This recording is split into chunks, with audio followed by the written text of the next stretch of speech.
그래서 이제 재검증 요구가 계속 이어졌죠. 그렇죠. 예. 대표적인 게 그놈의 점이죠. 한 점 의혹도 없이 해명하겠다라 해가지고 사실 예.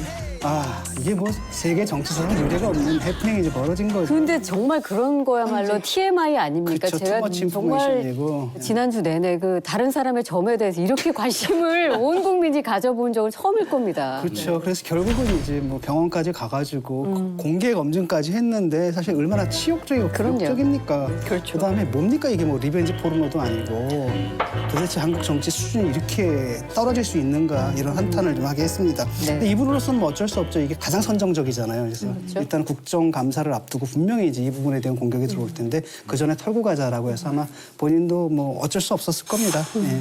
근데 본인 입장에서 이 점을 좀 덜어내려고 했지만 이것이 점증되는 과정이 있었기 때문에 내가 괜히 갔었나? 왜 신체 검증을 괜히 받으러 갔었나라는 생각이 좀 드셨을 수도 있을 것 같기는 해요. 그런데 이제 국감에서 이걸 좀 털고 새롭게 좀 경기 도정에 집중하고 싶었던 마음 이런 것들이 있었을 것 같고요. 그러나 이제 반대쪽에서 주장하는 분들은 그 점을 제기한 적이 없다. 우리는 그밖에 다른 의혹들에 집중을 하고 있다. 이렇게 네. 얘기를 하고 있기 때문에 당분간 관련된 의혹 논란 이것은 계속되지 않을까 이런 안타까움이 좀 듭니다. 그 사람들의 문제가 좀 있거든요. 자기들 주장에서 허위로 드러났으면 사과해야 돼요. 이게 게임의 룰이거든요.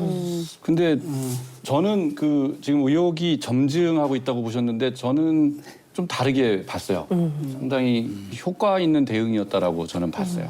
그러니까 저도 이제 비슷한 생각입니다. 예, 그러니까 말씀하신 대로 강용석 변호사가 그 셀프 검증을 이 어디 있냐 뭐 이러면서 생쇼다 이렇게 네. 공격을 했잖아요. 근데 상당히 곤혹스러운 반응이었다라고 저는 봐요. 그러니까 뭐 김부선 씨도 뭐 얘기했다지만 결정적인 순간에 까고 싶었던 자기 패 아니에요. 근데 그걸 미리 보여줬는데 그게 이제 아주대병원에서 의료진이 확인을 한 것이기 때문에 그 신빙성을 부정하기는 아마 전 쉽지 않다고 생각해요. 제가 이제 김부선 씨 저도 이제 개인적으로 좀 알아요. 그래서 얘기도 들어봤어요. 주장하는 내용이 뭔지 네. 들어봤는데 너무 구체적이에요. 신빙성을 상당히 두고 있었어요, 사실은 마음속으로.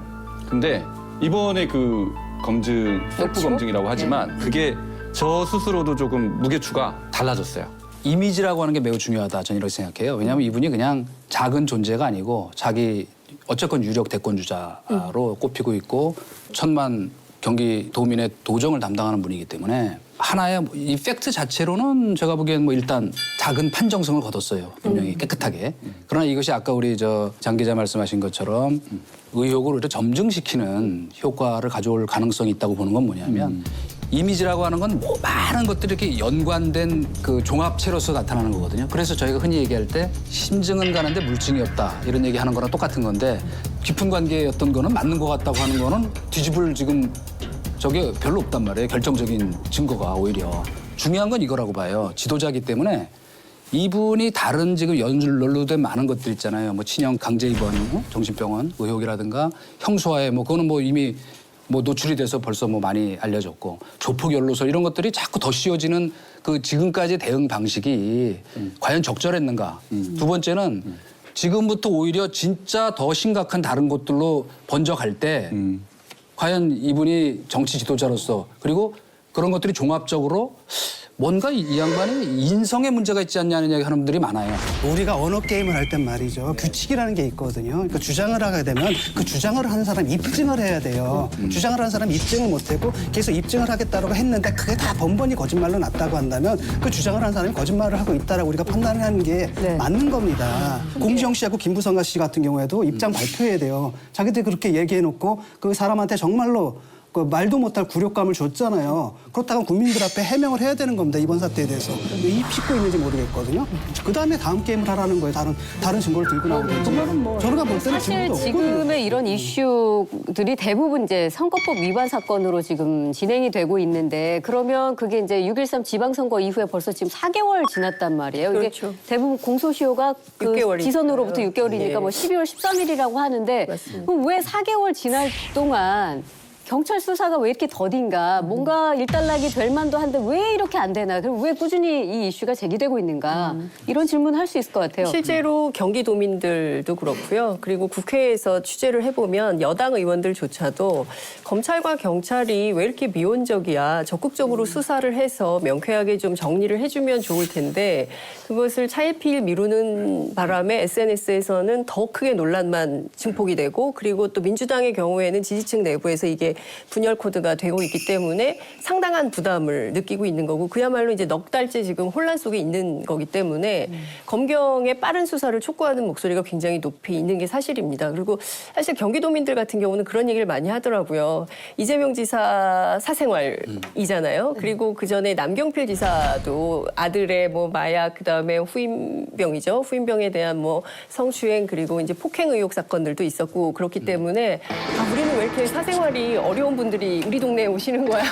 좀 쉬운 분들이 오셨으면 좋겠다. 그런 생각 하실 수 심플한 분들 없어요? 막 이제 이런 얘기를 이제 경기도민들이 하고 있고, 너무나 필요하다. 그러니까 그분에게 신체의 특정 부위에 점이 있든 말든 이게 중요한 것이 아니라 실제로는 민생을 좀 잘 살피고 이런 분이 오셨으면 좋겠다라고 얘기를 하고 있는데, 근데 검경이 왜 빠른 수사를 못 하냐면요. 증거가 부족하기 때문이에요. 증거 불충분. 그렇죠. 지금 이거 지난 정권에서 그 적대적인 정권 두 번의 정권에서 다 털었는데 아무것도 안 나온 거거든요. 그게 이재명 근데 요번에 뭐 정치적인 이유로 선거 치르느라고 지금 고소가 되니까 경찰 입장에서 짜증 나는 거죠. 증거가 있어야지 뭐가 나오는 거죠. 그게 그런 문제고, 그러면 경찰이 수사를 또 접어야 되잖아요. 그러면은 왜 접지 못하느냐? 당연히 정치권에서 계속 공격을 받거든요, 이분이. 아니, 어쩔 수 경찰에 없는 거죠, 물어보셨어요? 뭐. 예? 증거가 없어서 진행 못 시킨다고 물어보셨어요? 아니 뭐 왜냐면 그건 아니고요. 그건 수사를 아니고. 해가지고 새로운 증거가 나온 게 있나요? 없잖아요, 지금. 이제 이 선거 사건은 네. 맞는 부가 있잖아요. 검찰 같으면 공안부가 하고 경찰은 이제 진흥팀에서 하는데, 선거 이후에는 그 담당 수사팀이 진흥팀, 뭐 공안부 여기가 난리가 나요. 네.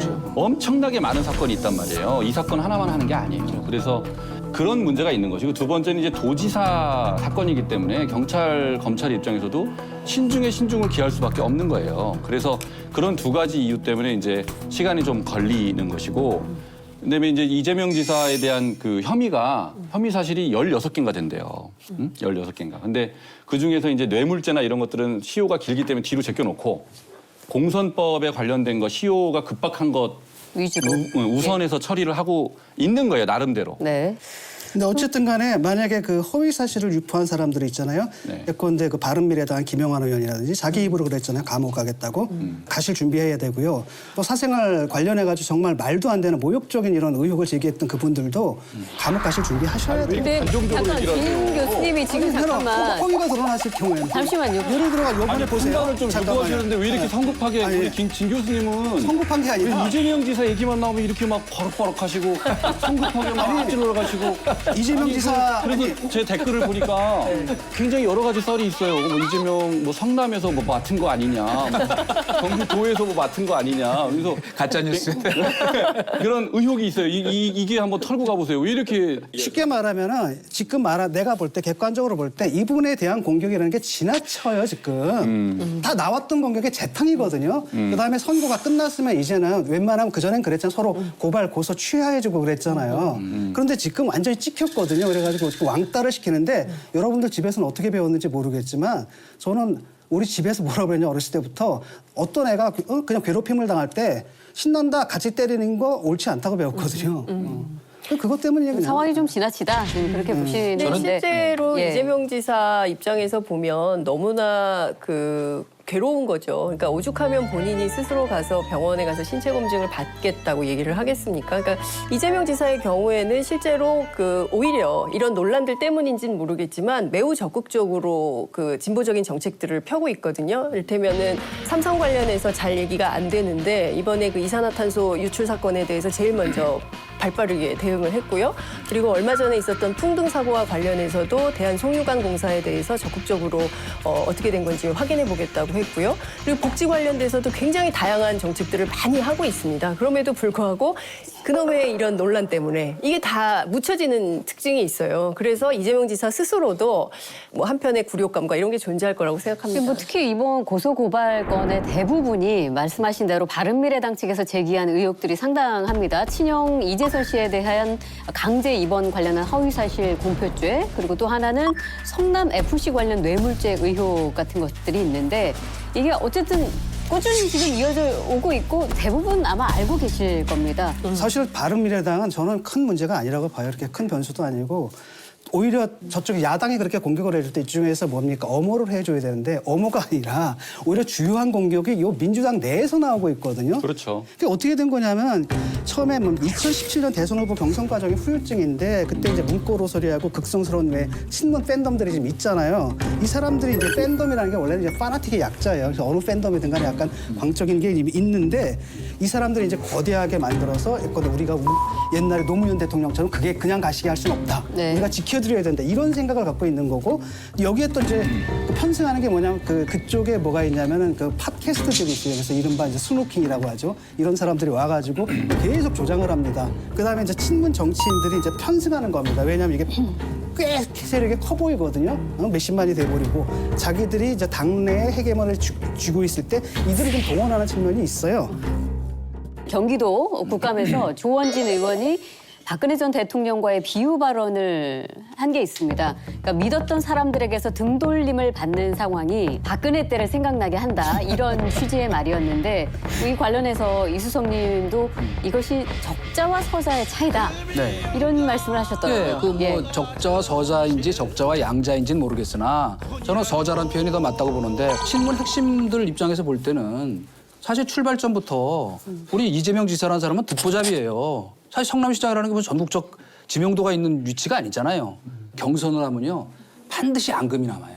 아무리 점잖게 해도 아니 저 자식이 나한테 이런 공격을 한단 말이야? 근데 본인이 하는 게 아니고 캠프에서 하기 때문에 우선 그 후유증 수습에 노력했었어야 되죠. 그렇기 때문에 그 문호소리 쪽과 감정이 없다는 뭔가 하여튼 적극적 화해 제스처를 통해서 했었어야 되고 정치공학적으로는. 두 번째는 바로 대국민적으로 이미지를 뭔가 새로 할 수 있는 방법을 내놨어야 돼요. 점 갖고 해결소가 제가 안 된다고 자꾸 얘기하는 건 뭐냐면 점은 그냥 많은 것 중에 하나일 뿐이에요. 그걸 이겼다고 해서 김부선 씨는 순 거짓말하고 나는 정의롭다 이렇게 생각하지 않는다니까요. 그러면 본인이 좀 이 반성을 지사님이 서자인지 양자인지 모르겠다 하셨는데 그럼 적자는 누구? 적자야 김경수 지사 같은 분이 지금 대응하는 걸 보면은 검경이나 지금 친문 핵심에서 하늘과 땅 차이잖아요. 완전 거기는 차이죠. 막 그냥 목숨 걸고 커버하는 분위기가 역연하고. 아니 근데 이제 제가 이건 취재했던 기자이기 때문에 설명을 좀 드리고 싶은데 김경수 지사의 건은 사실은 민주당 입장에서는 명운이 걸린 건이었어요. 그러니까 드루킹 특검이라는 게 민주당이 조직과 돈을 내서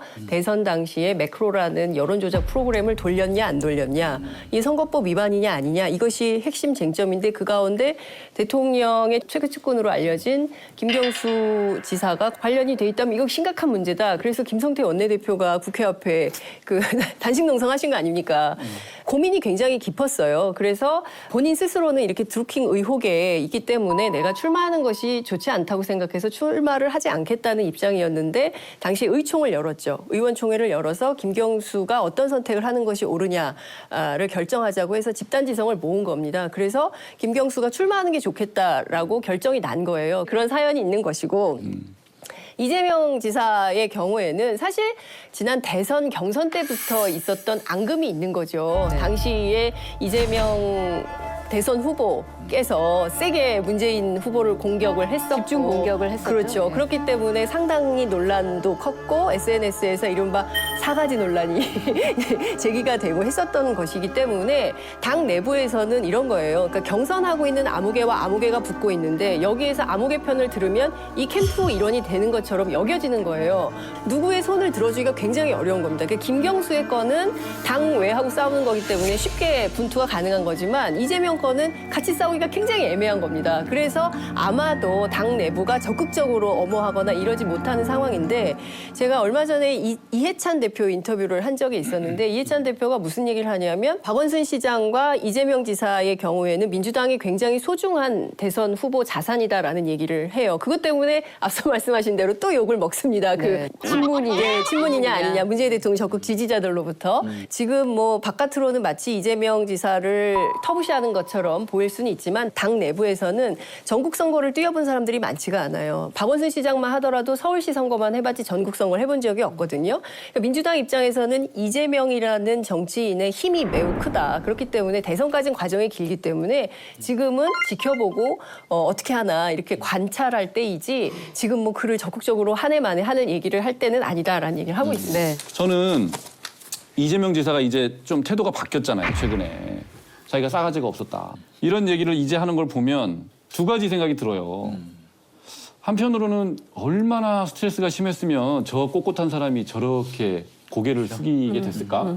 또 한편으로는 정치인 이재명이라는 걸 봤을 때 그 사람의 그 이미지가 저런 이미지가 아니었잖아요. 자기 이미지하고 상반된 행위를 지금 한 거거든요. 그래서 저는 정치적으로는 좀 마이너스였다. 그렇게 이제 자기 고개를 팍 숙인 게 그게 무슨 효과가 있을 것이냐? 저는 효과 없을 거라고 봐요. 그렇다고 해서 친문 그쪽에서 이재명 씨를 이제 또 용서해주자 이렇게 할 거냐? 저는 그렇게 하지 않을 거라고 보고. 왜냐하면 그러니까 어쨌든 그 발언은 그래도 친문이 아닌 그러니까 네. 비문 찍어내기 여당 내 그런 분위기를 의식한 발언이라는 건 맞다는 거죠. 그러니까 이제 그 큰 흐름이 있는 거라고 보는 거죠. 그러니까 이제 우리 문재인 대통령하고 경쟁했던 사람들이 차례대로 이제 날아가고 있는 거 아니에요. 안희정 지사 날아갔죠. 이재명. 그다음에 최성 그때 후보도 공천도 못 받았잖아요. 그리고 이제 뭐 박원순만 남았다. 이런 얘기들이 막 공공연하게 돌고 있지 않습니까? 이렇게 지금 자기가 고개를 숙인다고 해서 그게 효과가 없을 건데 개인이 자기 이미지하고 안 맞는 행동만 해서 오히려 꼬리를 내리면 더 타겟이 되는 먹잇감이 되는 그런. 제가 주목하는 건 뭐냐면 솔직히 저는 이재명 지사한테 관심이 없거든요. 관심 없고 이거 같은데. 이제는 말할 수 많이 알고 계세요. 그러기에는. 이제 와서 하는 얘기지만 관심이 그분한테 관심이 있는 게 아니라 그분을 둘러싼 그 대중들의 정치의식이 상당히 왜곡된 거 여기에 이제 문제의식을 갖고 있는 거거든요. 네. 무슨 얘기냐면은 경선 때는 온갖 얘기가 다 나오는 거예요. 싸워야 돼요. 왜냐하면 이 경선이 라이벌전이면서 동시에 뭐가 되는 리허설이 되는 거거든요. 그러니까 본선에서 제기될 수 있는 모든 의혹들이 먼저 여기서 스파링이 되는 거예요. 그걸 통해 가지고 한번 툭 떨어주는 겁니다. 걸르는 거지. 걸러주는 거거든요. 그런 역할을 하거든요. 그러니까 거기서